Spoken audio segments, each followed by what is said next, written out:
à tous et bienvenue pour cette nouvelle vidéo sur la French SEO Academy. Alors le sujet aujourd'hui c'est comment optimiser le meta title. Alors le meta title pour ceux qui ne le savent pas c'est le titre de la page.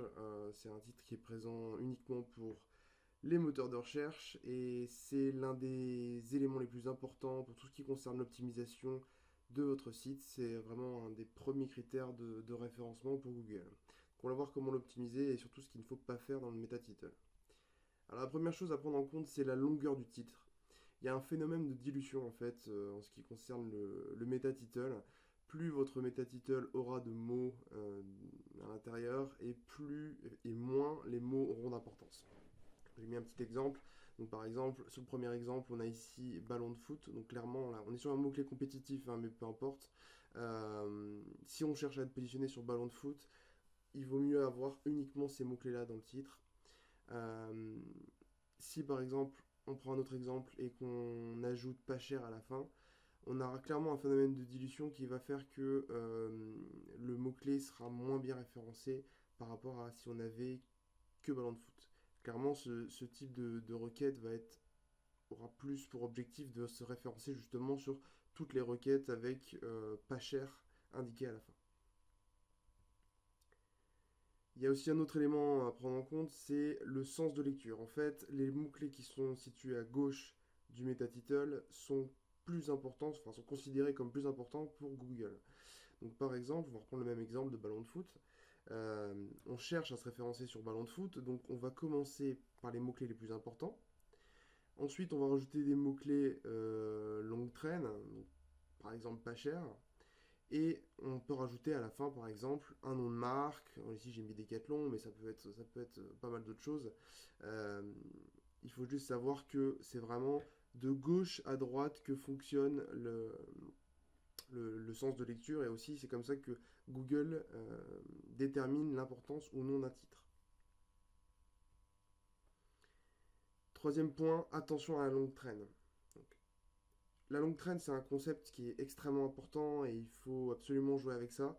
Simplement, il faut faire attention à ne pas tomber dans justement une optimisation qui va être trop longue traîne et qui va aller chercher des mots-clés qui sont certes sur le même sujet mais qui ne sont pas en rapport direct avec la recherche qu'on cherche à attaquer. Donc, j'ai pris comme exemple Plombier Paris. Dans le premier exemple, vous avez donc, on a bien Plombier Paris ici et on a ajouté comme longue traîne entreprise de plomberie. Donc en fait, là on est vraiment sur une longue traîne qui va être en rapport direct avec le mot-clé principal. Alors on a plomberie là qui est en rapport direct avec plombier, mais c'est pas exactement le même mot, donc ça reste autour du même concept. Et puis il est tout à fait logique que les gens tapent entreprise de plomberie ou entreprise de plombier, Paris par exemple, sur une telle requête. Donc là, on reste vraiment dans le même cercle. Donc là, c'est de l'optimisation de longue traîne. C'est un bon mix entre l'optimisation pure sur Plombier Paris et puis avec quelques mots-clés supplémentaires qui vont permettre quand même d'attraper des recherches longue traîne. Le mauvais exemple, c'est le second. Donc là, on a bien Plombier Paris. On va considérer qu'on cherche toujours à se référencer là-dessus.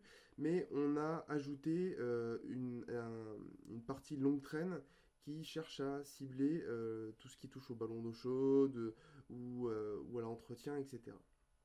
Le problème avec ça, c'est que même si les ballons d'eau chaude et l'entretien de ballons d'eau chaude, c'est en rapport direct avec la plomberie, on est vraiment sur un secteur de mots-clés qui est différent du plombier Paris classique. Donc très clairement, ce type de titre-là serait pas optimisé pour se positionner sur une recherche comme Plombier Paris. Et si on cherche à se positionner sur justement des requêtes en rapport avec ballon d'eau chaude, dans ce cas-là, il faut que cette partie, on dédie une page spécifique à cette partie. Et non pas qu'on essaie de l'insérer dans une page qui est censée se référencer sur d'autres mots-clés. Alors ce qu'il ne faut surtout pas faire, il ne faut pas répéter plusieurs fois le même mot-clé. Donc, vous l'avez vu dans l'exemple juste avant, là, ici, avec ces deux exemples, c'est pas exactement le même mot-clé. C'est un mot-clé en rapport, mais c'est pas exactement le même. Donc ça, c'est toléré. Par contre, si j'avais rajouté ici entreprise si j'avais rajouté plombier Paris, là, on aurait été dans une suroptimisation, parce qu'on aurait eu deux fois plombier et deux fois Paris. Et ça, c'est pas bon. Il ne faut pas non plus mettre tous les mots-clés possibles et imaginables, pour la même raison qu'on a évoqué juste au-dessus en ce qui concerne le phénomène de dilution. Si on rajoute tous les mots-clés au sein d'un même titre, ça va diluer l'ensemble et on va certainement amener Google à être un peu confus sur l'objectif de la page. Donc il ne s'agit surtout pas de faire comme on a indiqué ici en dessous, à rajouter du ballon d'eau chaude ou de la réparation, de canalisation ou quoi que ce soit dans une page qui est censée être optimisée sur les plombiers. Alors je prends l'exemple des plombiers parce que voilà, c'est un exemple classique, c'est applicable à n'importe quelle thématique, hein. L'idée c'est de comprendre comment fonctionne la longue traîne et comment rester dans la même thématique. Donc ne pas mettre tous les mots-clés possibles et imaginables. Également, faut faire attention à ne pas mettre plus de 70 caractères, parce qu'au-delà de 70 caractères, Google va tronquer le résultat et potentiellement vous faire passer des mots-clés à la trappe. Alors j'ai fait quelques tests là-dessus et il s'avère que Google, même si votre mot-clé, votre title pardon, est plus long que ce que Google affiche, il les prend quand même en compte. Simplement, ça devient vite assez illisible à l'écran et il arrive également souvent que Google remplace carrément le meta title et le remplace par quelque chose qui lui semble plus pertinent lorsqu'il y a trop de caractères. Donc il faut essayer de rester dans cette limite et de rester raisonnable. Voilà, c'est tout pour cette vidéo.